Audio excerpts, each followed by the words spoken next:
Bismillahirrahmanirrahim. Assalamualaikum warahmatullahi wabarakatuh. Waalaikumsalam warahmatullahi wabarakatuh. Alhamdulillah wa kafa wa salamun ala ibadihi alladhina istafa. Asyhadu an la ilaha illallah wahdahu la syarika lah wa asyhadu anna Muhammadan abduhu wa rasuluhu la nabiyya ba'dah. Allahumma aslih ummata Muhammadin sallallahu alaihi wasallam wa farij an ummati Muhammadin sallallahu alaihi wasallam warham ummata Muhammadin sallallahu alaihi wasallam wa anshur fadnahu fil alamin bihaqqi Muhammadin sallallahu alaihi wasallam. قالوا سبحانك لا علم لنا إلا ما علمتنا إنك أنت العليم الحكيم. ربي زدني علما وارزقني فهما.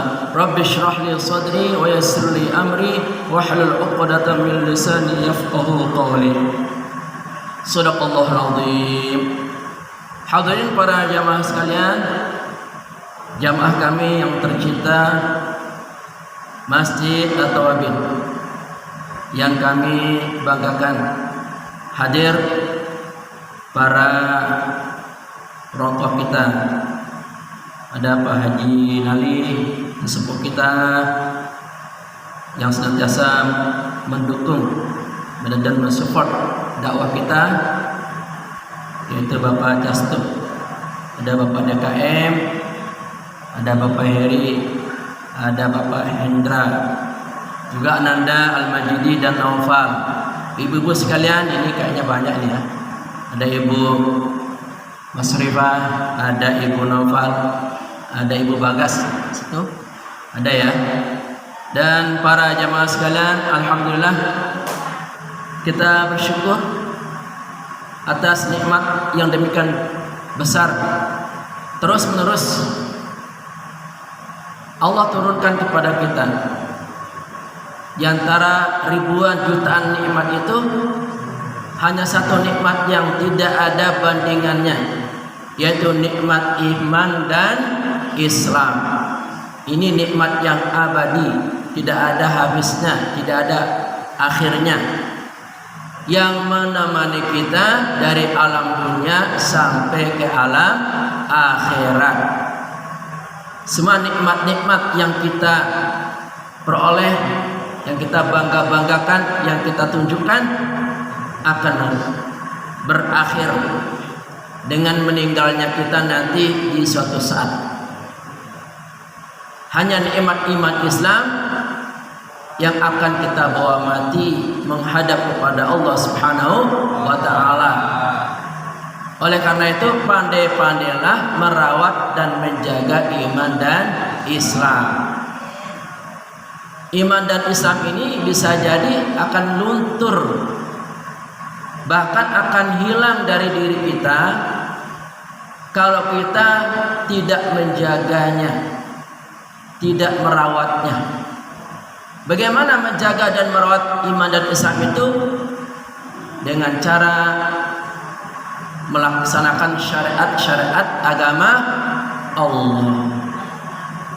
Dengan kita rajin ke masjid, ini salah satu cara menjaga nikmat iman dan Islam.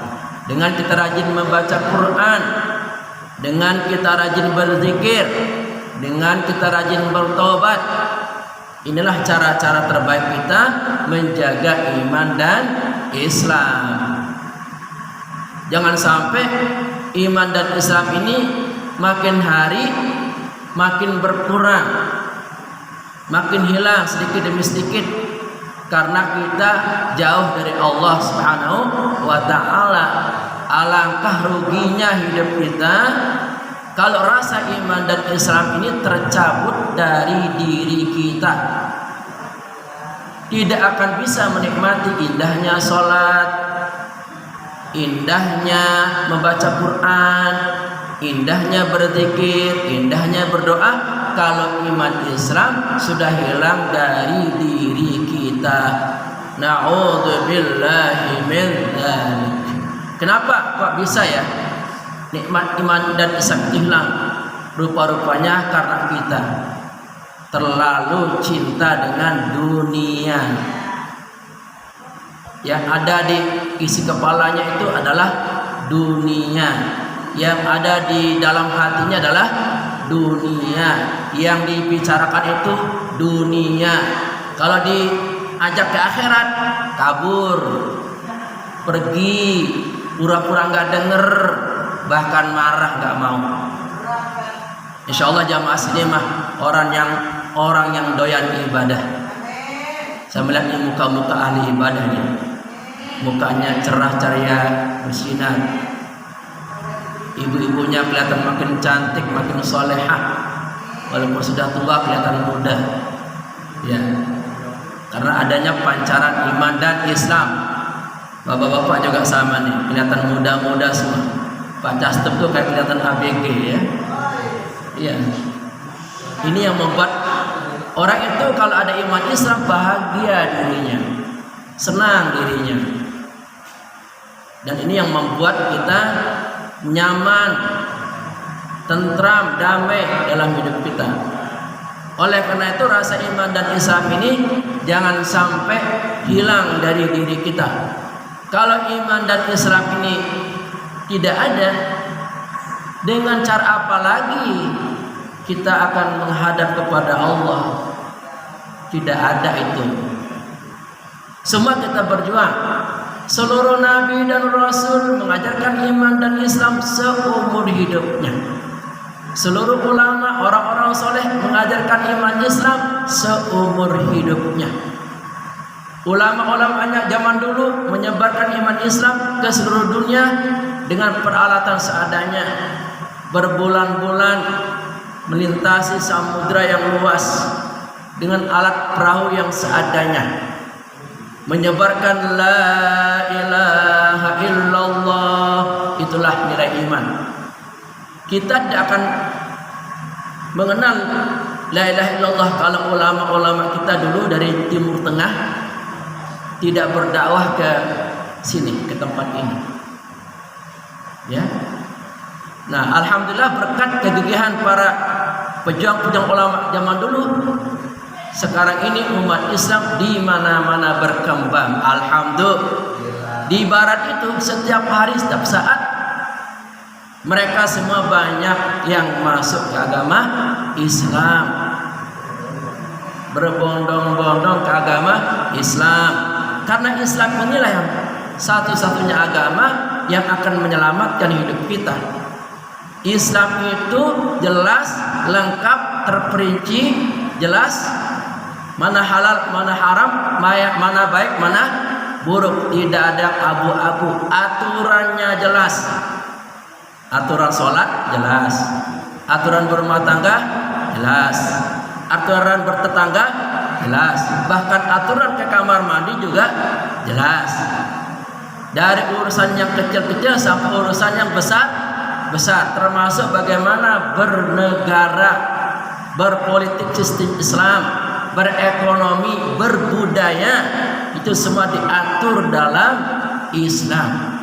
Makanya kenapa saya ngotot ini, anak saya Al-Majidi pesantren ini, supaya bisa mendalami luasnya Islam ini sebagai bekal membimbing umat nanti. Nah, semua tergantung Al-Majidi, anak saya itu. Kalau dia betul-betul menuntut ilmu seluas-luasnya, sedalam-dalamnya, maka kelak Al-Majidi akan menjadi penerus yang lebih hebat dari orang tuanya. Betul ya. Karena tidak ada pendidikan terbaik selain di pesantren. Zaman sekarang ini di mana-mana anak pegang HP, di otak, di hatinya hanya game. Bahaya sekali kalau tidak dipesantrenkan. Sehari-hari hidup mati dengan game. Kalau di pesantren kan pasti akan diarahkan oleh guru-gurunya. Tidak boleh main HP. Yang ada adalah megang kitab. Yang ada adalah sholat berjamaah. Yang ada adalah pengkaderan, pembinaan. Tanya Tuan Majidi. Di pesantren itu betul-betul 24 jam dipantau, ya, diberikan pemahaman-pemahaman yang lurus tentang arti kehidupan, tentang agama. Ya, semoga Al-Majidi dan anak-anak yang pesantren di sini sukses menimba ilmu Allah untuk melanjutkan perjuangan menegakkan agama Allah, membina umat agar dunia ini damai. Islam artinya damai. Islam artinya selamat. Islam artinya tunduk patuh taat pada aturan. Islam artinya berpasrah diri kepada Allah Subhanahu wa taala. Seluruh kebaikan-kebaikan itu ada dalam ajaran Islam. Yakin? Ya. Tapi kita tidak akan pernah tahu betapa Islam itu sempurna ajaran kebaikannya kalau kita tidak rajin menuntut ilmu. Nah, ini ada solusi nih, alhamdulillah. Terima kasih pada DKM telah memberikan kita peluang waktu nih, hanya sekali seminggu kita memperdalam agama kita. Sedapatnya, sebisanya kita belajar di sini, memahami bagaimana ajaran Al-Quran, hadis, bagaimana mengenal Asmaul Husna. Insya Allah yang rajin datang, setiap datang ada tambahan-tambahan ilmu. Betul? Iya. Moga demikian adanya. Nah, kali ini kita akan membahas sifat Allah yang ke-33, yaitu Al-Azim. Ya. Al-Azim artinya Allah yang Maha Agung. Ada dalam surah kedua, surat apa itu? Al-Baqarah ayat 255. Novel tahu nggak Al-Baqarah 255? Hah? Ini ayat paling sering dibaca, ayat andalan, sering didengar, bahkan ditempel, dipajang di rumah-rumah. Ayat apa itu? Nah, giliran digambarkan baru tahu dipajang-pajang. Ternyata ada di surah apa tadi? Al-Baqarah ayat 255. Pak Castub, hafalkan Pak Castub. Di surat apa tadi Pak Castub? Al-Baqarah ayat. Nah, Pak Castub yang tua aja ngerti ya. Ya. Ayo kita sama-sama kita baca Al-Baqarah 255. أعوذ بالله من الشيطان الرجيم بسم الله الرحمن الرحيم الله لا إله إلا هو الحي القيوم لا تأخذه سنة ولا نوم له ما في السماوات وما من ذا الذي يشفع عنده إلا بإذنه يعلم ما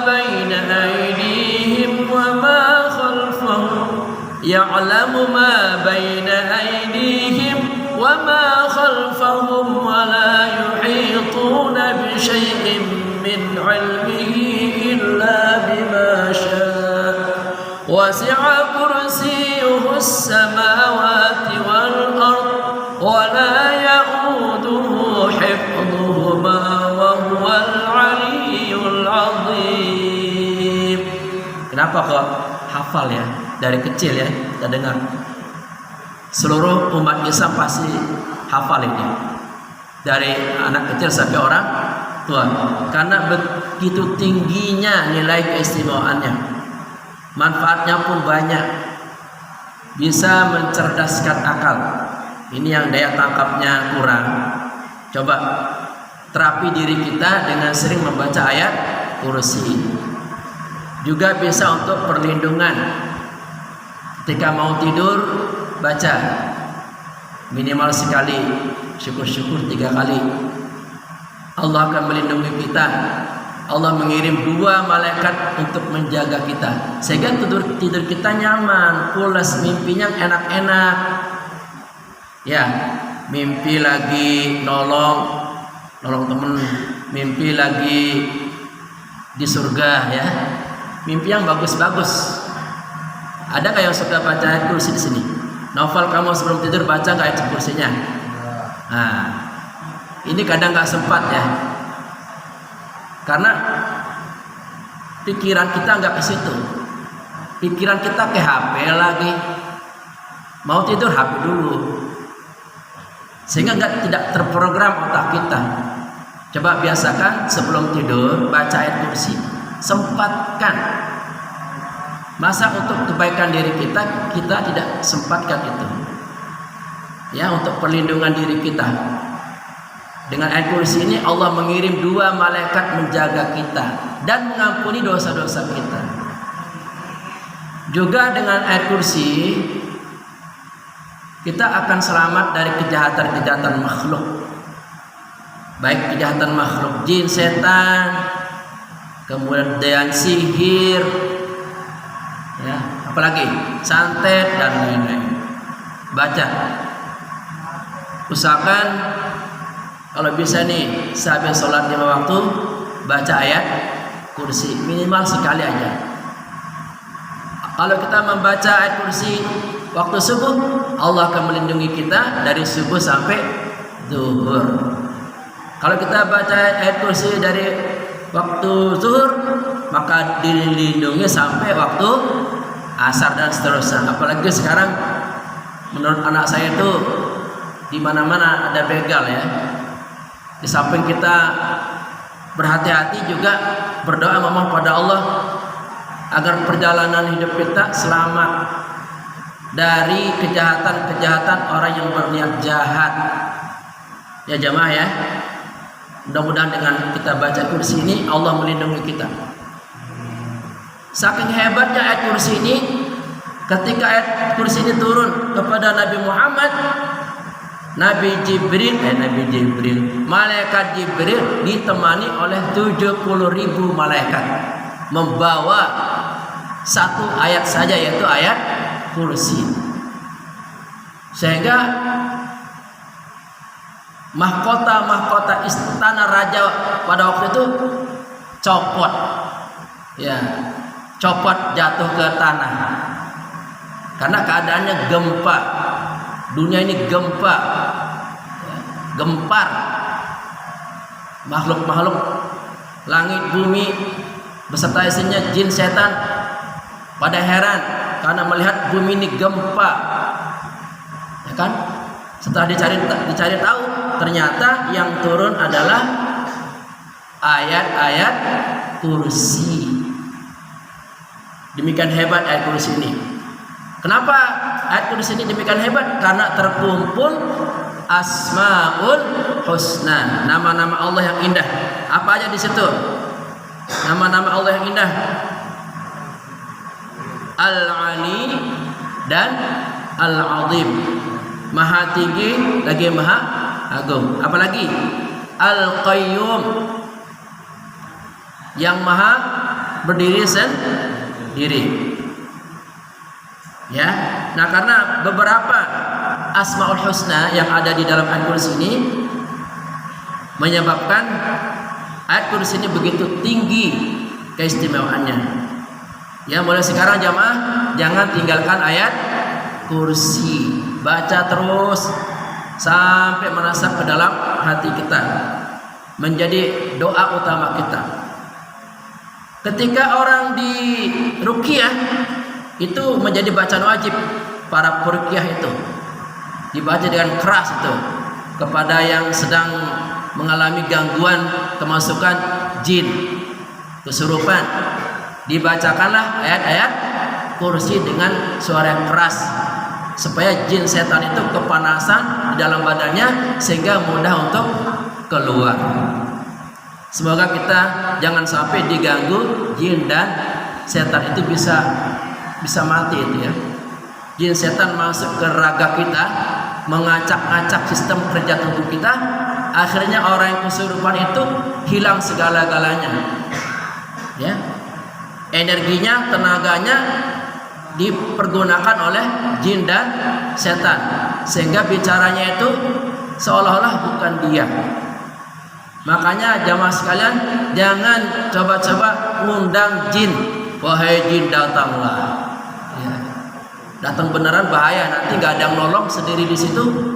Dan jangan menggunakan media apapun seperti jalangkung itu. Nanti bisa jin setannya datang menyerang kita. Jin setan datanglah. Dia dipanggil senang. Kita jangan mengundang datangnya jin dan setan. Malah kita disuruh untuk apa?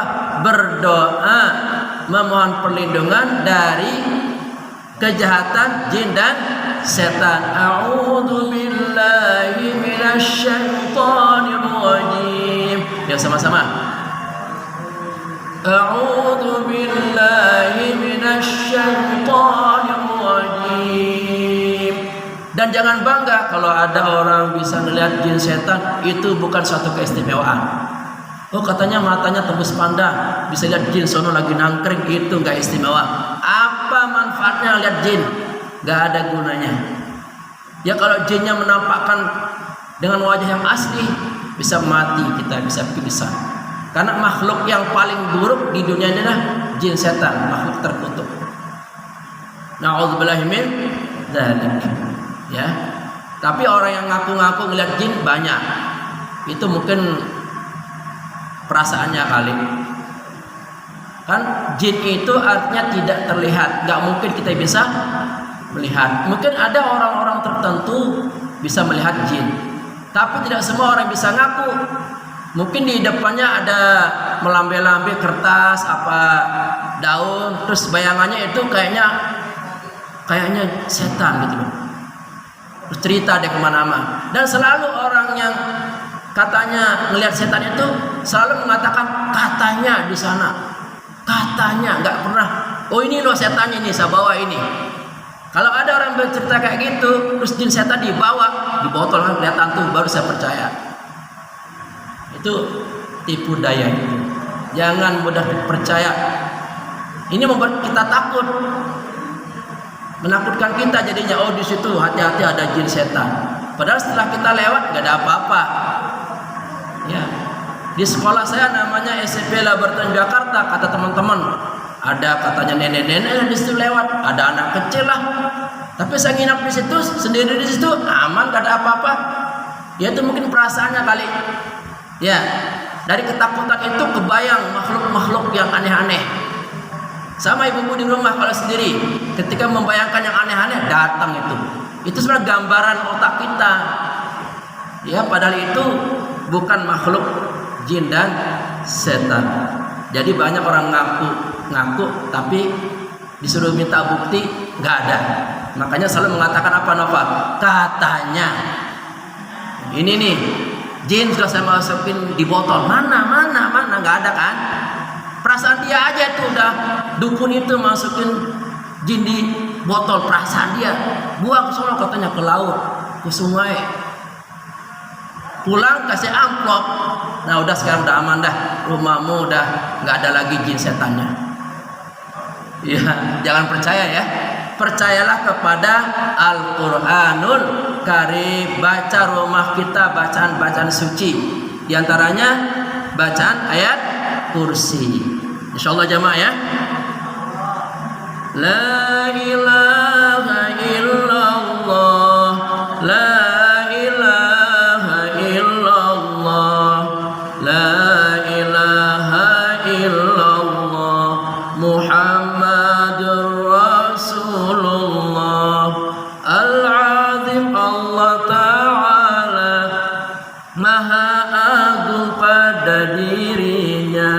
pada ciptaan alam semesta bersama seluruh isinya. La illallah, la ilaha illallah, la ilaha illallah, Muhammadur Rasulullah. Keagungannya tak tergambarkan oleh akal dan pengetahuan, tidak terbatas sepanjang zaman, tidak ada yang mengalahkan. La ilaha illallah, la ilaha illallah, la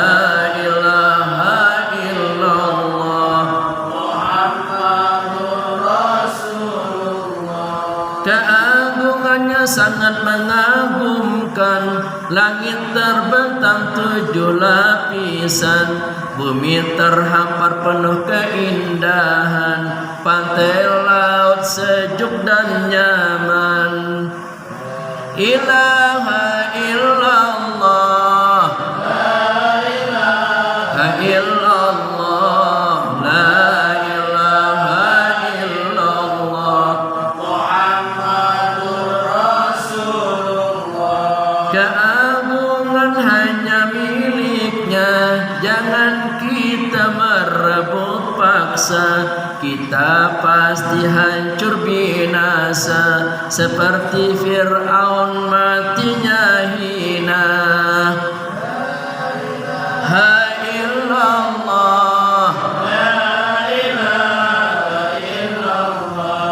la ilaha illallah, Muhammad. Mari kita bersihkan diri, jangan suka mengagungkan diri, jadi sombong banggakan diri, tidak pantas sama sekali. La ilaha illallah, la ilaha illallah, Muhammad. Al-Azim artinya apa tadi? Maha agung. Agung dalam definisi pengertian Kamus Besar Bahasa Indonesia itu ada 3. Agung berarti besar, agung berarti mulia, agung berarti luhur. 3 makna agung ya. Besar, mulia, dan luhur. Besar, mulia, dan luhur, itu makna agung. Kalau dikaitkan dengan sifat Allah, agungnya, besarnya Allah itu tidak terbatas, mulianya Allah itu tidak terbatas, luhurnya Allah itu tidak terbatas. Sedangkan agungnya kita terbatas, tidak boleh melebihi. Besarnya kita itu terbatas, tidak ada yang besarnya sempurna, nggak ada. Luhurnya pun, mulianya pun kita terbatas. Mungkin kita mulia di lingkungan keluarga kita saja. Di luar itu kita tidak dimuliakan karena mereka tidak mengenal kita. Mungkin di sini Pak Gema besar di sini namanya. Ya Pak Gema ya. Karena dia itu DKM, sering orang yang paling disebut namanya kan kalau enggak Pak RT, Pak Gema di sini. Karena Pak Gema dan Pak RT orang yang paling besar di sini, orang yang paling agung. Dia mulia, dia luhur, dia besar di sini. Tapi jangankan jauh, di blok B atau blok C mungkin nggak ada mengenal dia, ya kan? Presiden besar hebat, negaranya doang yang tahu. Di luarnya belum tentu ada yang tahu. Manusia itu agungnya terbatas. Makanya kita tidak boleh mengagungkan diri, menganggap diri paling luar biasa, nggak boleh, karena kita terbatas. Sedangkan keagungan Allah itu tidak terbatas. Dia memiliki ciptaan raksasa, langit dan bumi. Ini menunjukkan keagungan Allah ini. Langit yang begitu luas, begitu besar. Tidak hanya satu langit, 7 lapis langit. Bumi juga demikian, 7 lapis bumi. Segala makhluk ada, semuanya ada. Jadi keagungan Allah itu menyeluruh di seluruh alam semesta. Kalau manusia keagungannya setempat. Ya Noval agung karena dia jadi ketua remaja di sini aja. Di sana siapa yang kenal, ya enggak?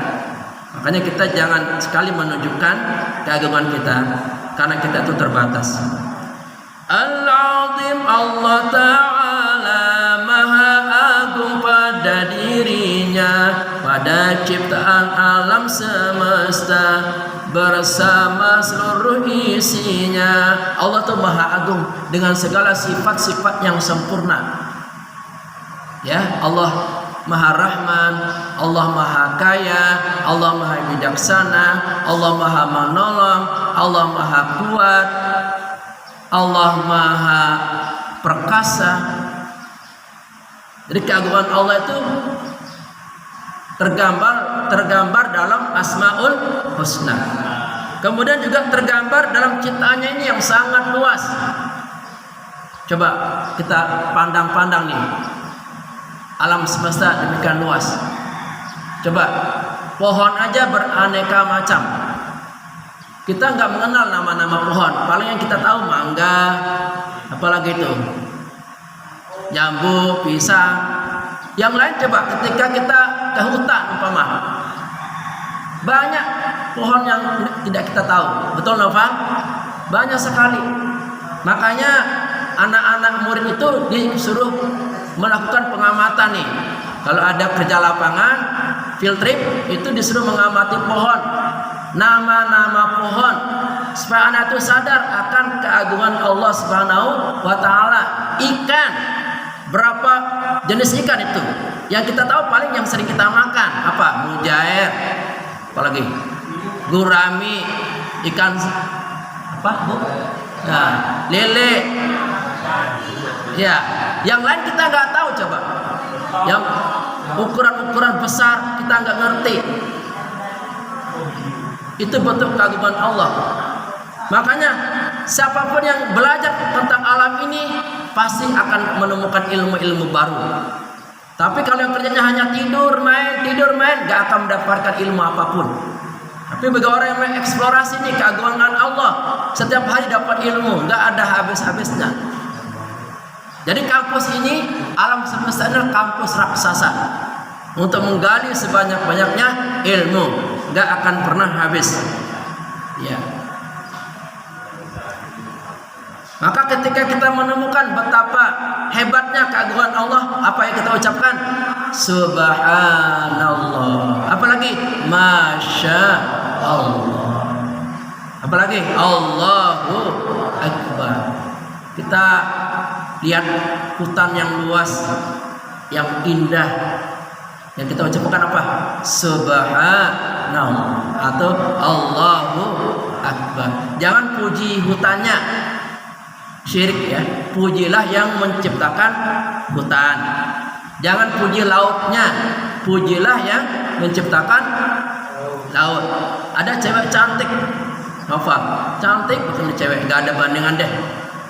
Ya, orang kalau melihat dia mata nggak kedip, saking cantiknya, cantik jelita, sempurna.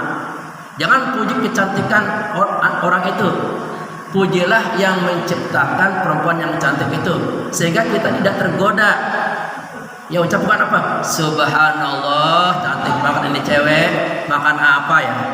Ya, gitu. Nah, seluruh keagungan Allah ini ada pada kalimat Subhanallah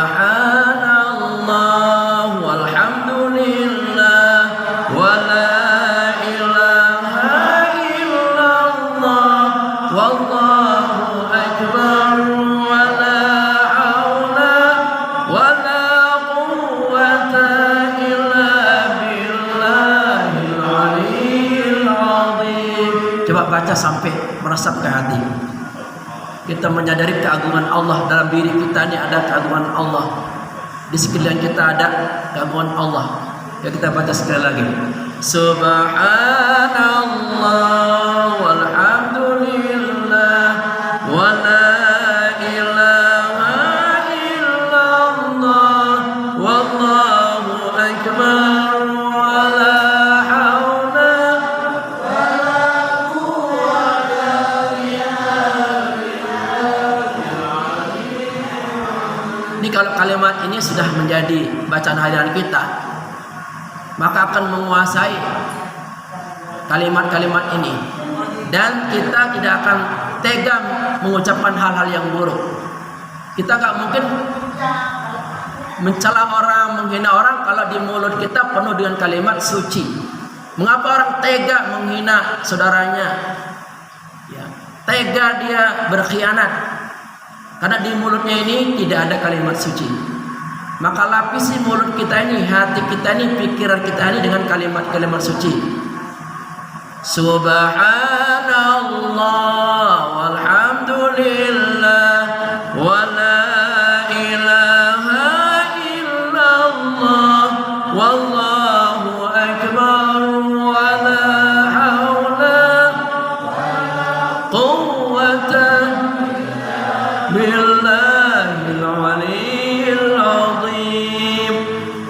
Keagungannya tak tergambarkan oleh akal dan pengetahuan, tidak terbatas sepanjang zaman, tidak ada yang mengalahkan. Coba, keagungan ciptaan Allah ini tidak akan bisa dicerna oleh akal kita, oleh pengetahuan. Ya, dalam diri kita saja untuk memahami keagungan Allah ini butuh waktu yang sangat lama, sangat panjang, dan tidak mungkin seorang manusia bisa menguasai keagungan Allah yang ada dalam dirinya. Contoh, seorang dokter, tidak mungkin dokter menguasai ya seluruh keagungan Allah dalam diri kita. Ada yang hanya belajar gigi, maka dia ahli di bidang gigi, namanya dokter spesialis gigi. Ada yang kerjanya meriksa tulang aja, tulang bengkok, tulang lurus, tulang bolong, tulang lunak, tulang kasar, maka dia menjadi spesialis tulang, akhirnya menjadi dokter spesialis tulang. Ada orang kulit aja dipelajari, ada kulit belang-belang, kulit gatal-gatal, kulitnya keras, kulitnya halus, ya, kulitnya lembek, macam-macam. Dia terus mempelajari itu, akhirnya dia menjadi ahli di bidang kulit, maka lahirlah dokter spesialis kulit.